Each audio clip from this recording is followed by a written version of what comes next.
Pour des peuples qui ont été, pendant longtemps, où on leur a pas donné le micro, on lavait le micro, puis on a essayé d'en mettre le plus possible. Maintenant, est-ce qu'on peut en débattre? Bien sûr. Ben oui.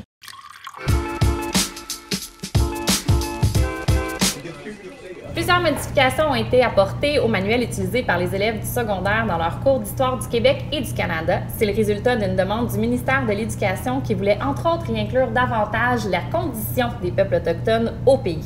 Les changements ont été définis par des comités consultatifs qui ne se limitaient pas aux Premières Nations. Pourtant, ils ne font pas le bonheur de tout le monde. Qu'est-ce qu'on peut et qu'est-ce qu'on doit dire de cet aspect de notre passé? J'en discute avec l'ethnologue Isabelle Picard et avec l'historien Gilles Laporte. Merci beaucoup d'être ici. Plaisir.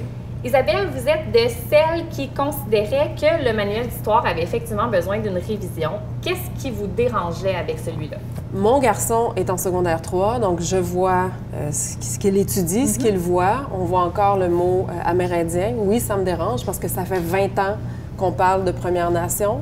On parle maintenant de Premier Peuple. On ne parle plus d'Esquimaux. On voit aussi encore en secondaire 3 les Algonquiens qui vivaient d'une telle manière, les Iroquoiens d'une autre. Je pense qu'on peut aller aussi beaucoup plus loin que ça. Maintenant, en 2018, on a levé le voile, entre autres, sur l'épisode des pensionnats. La loi sur les Indiens, on l'aborde, mais jusqu'à quel point on voit les impacts. Donc, je pense que c'est important d'aller un peu plus loin dans tout ça. Si on veut bien comprendre les enjeux et les réalités actuelles des Premières Nations, je pense que le secondaire, tout le monde passe par là, donc c'est une bonne occasion de le faire. Gilles, de votre côté, vous avez travaillé sur une version antérieure du manuel. Qu'est-ce que vous pensez de la nouvelle version? Oh, mais elle est bonifiée, elle est meilleure. La principale objection, le principal enjeu, c'est à propos du procédure. Le processus a été complètement biaisé. Parlez-moi du processus. Bon, alors, rappelons tout simplement pour qu'on comprenne bien qu'un manuel, c'est d'abord le ministère qui le convoque. Dans tout ça, il y a beaucoup de consultations. Alors, ce qui s'est produit, mai 2018, les livres étaient imprimés, ils étaient distribués dans les établissements, tout allait bien, que là, il y a eu un avis à l'effet qu'il faut entièrement les retirer. Ça s'est fait de manière bien rapide, soudaine. Il n'y a pas d'historiens ou de gens qui ont été consultés. On a appliqué de manière un peu mécanique les changements qui étaient demandés, puis on s'en va sous presse. Ces changements-là ont été portés à la dernière minute, n'ont jamais été validés. On s'est contenté de les insérer de manière un peu aléatoire. Et ça, c'est dommage parce qu'il y a des gens qui ont travaillé là-dessus, y compris des gens des Premières Nations, puis qui voient à la fin des petits changements cosmétiques parce qu'on voulait éviter une crisette. Là, on parle de changements dans les termes. Donc, d'évacuer, par exemple, le mot amérindien. On parle de changement aussi dans la perspective de certains événements historiques. Qu'est-ce que vous pensez de ces changements-là? Oh, la plupart sont bienvenus. C'est dommage qu'ils arrivent si tard, dirais-je, mais la plupart sont fondés. Je pense, par exemple, à recourir davantage à l'archéologie. Moi, un sujet qui me tient à cœur, c'était de rappeler la contribution des Autochtones lors des rébellions patriotes en 1837. Il y a quand même, sincèrement, des remarques à propos de, je dirais, un peu de remettre en question la contribution des Blancs, par exemple, dirais-je ainsi, telle qu'elle, entre guillemets, ajouter des conséquences négatives à l'invasion du territoire par les Français. Ça fait drôle. Il faut comprendre que quand c'est mis là, c'est les éditeurs qui doivent tout de suite aller, ils ont rouvert leur manuscrit, où est-ce qu'on pourrait trouver des conséquences négatives? Et un autre aspect, c'est que certains contenus véhiculent des stéréotypes. Oui. Cette question-là, elle concerne un bon quart des modifications. Là, c'est tout à fait éditorial. Qu'est-ce qu'une image stéréotypée? Puis on sait que c'est pas simple. Mais là, on parle d'image. Par exemple, je veux cette fameuse image où on voit Samuel de Champlain affronter des Iroquois sur le lac Champlain en 1609, un épisode crucial de notre histoire. Et on a demandé à ce que cette image-là soit retirée. Alors que, d'abord, elle a un rôle historique intéressant, cette image-là. C'est la seule représentation qu'on ait de Samuel de Champlain. Est-ce qu'on ne pourrait pas laisser les enseignants et les élèves juger du caractère stéréotypé de cette image-là sans les... Oui, ajouter un contexte, peut-être? C'est exactement ça. C'est Absolument. mon point. Je pense qu'il faut contextualiser les choses. Ça prend de la place, contextualiser les choses dans un livre d'histoire. Mais c'est ça aussi, faire de la place. Et je veux revenir sur un point important quand on dit que les recommandations sont arrivées très tardivement. Le Conseil en éducation des Premières Nations, qui est l'organisme représentatif qui est sous la PNQL, donc l'Assemblée des Premières Nations au Québec-Labrador, a quand même émis 2 mémoires en septembre 2016. Donc, ça fait déjà 2 ans. Il y a eu un second comité, donc il y avait toutes sortes de recommandations qui m'apparaissent très sensées comme ethnologue, déjà dans ces mémoires-là. Il y a eu un autre comité ensuite qui est venu formé de gens des Premières Nations d'un peu partout.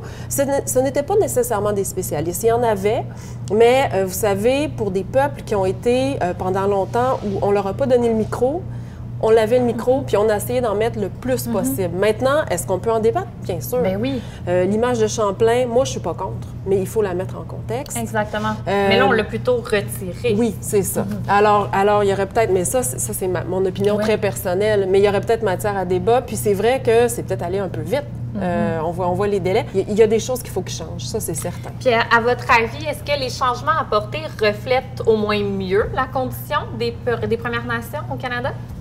Bien, j'ai pas vu les nouveaux livres. J'ai vu la liste du devoir. J'en ai regardé une partie parce qu'elle fait quand même 7 pages. Il y en a beaucoup.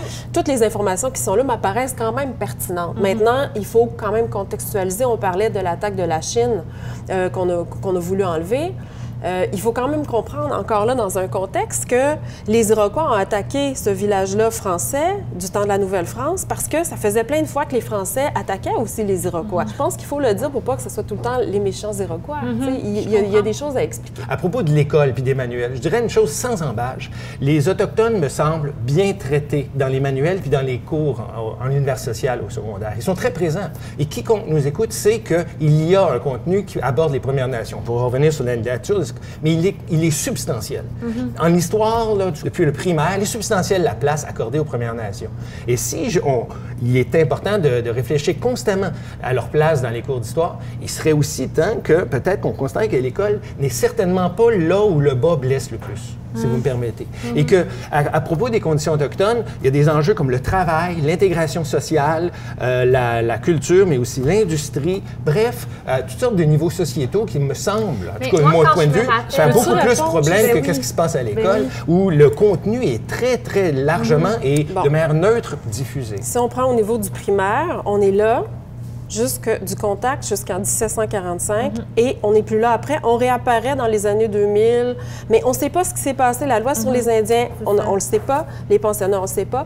Au secondaire, c'est quand même sporadique. Là, de ce que je vois de mes garçons, c'est encore la même chose. On est encore tout le temps dans le passé. On ne peut pas arriver à comprendre justement ces enjeux-là dont vous parlez, les problèmes sociaux.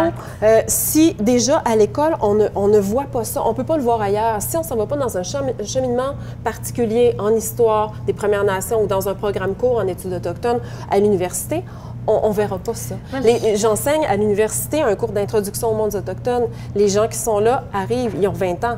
Ils arrivent donc du cégep et ils n'ont pas vu ça. Ils n'ont pas vu, ils n'ont pas approfondi, ils ne connaissent pas les réalités. Donc, il y a un manque. Je le vois à tous les jours. Je le vois dans les décisions qui sont prises. Pour nous, malheureusement, trop souvent, les gens ne connaissent pas les réalités et je pense que l'école, c'est absolument super important, l'éducation. Parce que je me rappelle, effectivement, en tout cas dans mon cas, que les Premières Nations étaient très présentes, mais tout ce que j'apprenais, c'était la façon dont leur maison était construite en fonction de leur territoire, tu sais. Mais on ne m'a pas parlé des pensionnats, on ne m'a pas parlé des volets historiques canadiens qui, je crois, devraient être enseignés. Donc, oui, ils ont leur place, mais j'ai l'impression qu'elle n'est pas encore tout à fait juste. Gilles, est-ce que vous sentez que ça donne une perspective assez juste, bonifiée? Je crois que tout compte fait, saluons l'opération. Et je serais de ceux qui diraient non, tout compte fait, si à la limite ça peut contribuer justement à lever l'hypothèque sur cet enjeu-là, tant mieux, parce qu'on va maintenant mieux apprendre à travailler ensemble, puis à produire toujours un manuel qui fasse consensus, qui permette à tout le monde de pouvoir parler de ce nous, puis de se reconnaître dans un matériel commun. Je m'excuse de le faire intervenir, mais il y avait un calcul politique dans ça. On est en mai 2018, il y a une campagne électorale qui s'en vient. C'est clair que, dans le contexte, tout le monde a un peu essayé de la jouer rapidement pour que le ministre de l'Éducation ne se retrouve pas avec cet enjeu-là en pleine campagne. Fait qu'on l'a fait passer. Et puis, je pense pas que le livre, il est celui auquel, je crois, les Premières Nations peuvent aspirer. Quel serait le processus idéal, dans ce cas-là, pour se rendre au manuel dont les peuples des Premières Nations et les étudiants du secondaire en général ont besoin? Je peux me permettre, j'en ferai un appel en rappelant que la plupart je dirais la moitié des études avancées en maîtrise doctorale à l'heure actuelle au Canada en histoire portent sur les Premières Nations. Il se fait énormément de travaux dans toutes les universités à propos des Premières Nations. Ils fournissent à l'heure actuelle du matériel très, très intéressant qui vont nous permettre de sortir un peu justement des ornières, des lieux communs et des préjugés. Mais il faut se mettre à l'écoute de ces études-là. Il y a des chercheurs qui produisent des magnifiques travaux, notamment en recourant à l'archéologie, aux récits oraux. Bon, tout compte fait, là, si on peut inclure ça dans le processus, c'est que les Premières Nations ne se sentent pas, comment je pourrais dire, un peu tassées ou sentent qu'elles n'ont pas leur place. Elles ont leur place. Je pense que les Premières Nations doivent avoir une place prépondérante dès le départ, non seulement dans le contenu, mais dans le processus. C'est-à-dire qu'un processus qui se passe en 6 mois ou 1 an, on parle de, juste pour le Québec, 11 premiers peuples différents avec des réalités complètement différentes. Des fois, des points de vue différents aussi qu'on doit débattre entre nous. Hein. Il y a quand même des choses des territoires qu'on dit avoir habité que d'autres ont habité, juste Montréal, on s'entend? Effectivement. Donc, il faut nous laisser le temps. Et ça, malheureusement, dans un contexte de gouvernement du Québec, élection, pas élection, c'est toujours la même chose. On manque de temps. Puis des fois, on essaie on nous invite à 3, 4 réunions, puis ça va être ça. C'est dommage. De dire que ça a été fait? C'est très dommage, parce que je pense qu'on a beaucoup plus à dire. Il y a beaucoup plus d'Autochtones aujourd'hui qui ont ces savoirs-là aussi historiques, ethnologiques, anthropologiques, qui sont capables d'avoir une objectivité et de comprendre les choses aussi, de comprendre d'où viennent les Québécois aussi par rapport à ça, pourquoi c'est si difficile. Puis, pour terminer, votre manuel d'histoire de rêve, il dirait quoi sur les Premières Nations? Oh mon Dieu! On a encore 4 heures. Il dirait oui, vraiment, c'est ce qu'il faut. Il dirait beaucoup de choses, mais en fait, ça serait l'histoire du Québec du point de vue des Premières Nations. Moi, ça serait carrément ça. Je pense qu'on l'a eu du point de vue des Québécois. C'est hyper intéressant. Mais s'il pouvait y en avoir un du point de vue des Premières Nations, moi, je pense que ça serait extrêmement intéressant. Ou des gros chapitres dans ce livre-là. OK.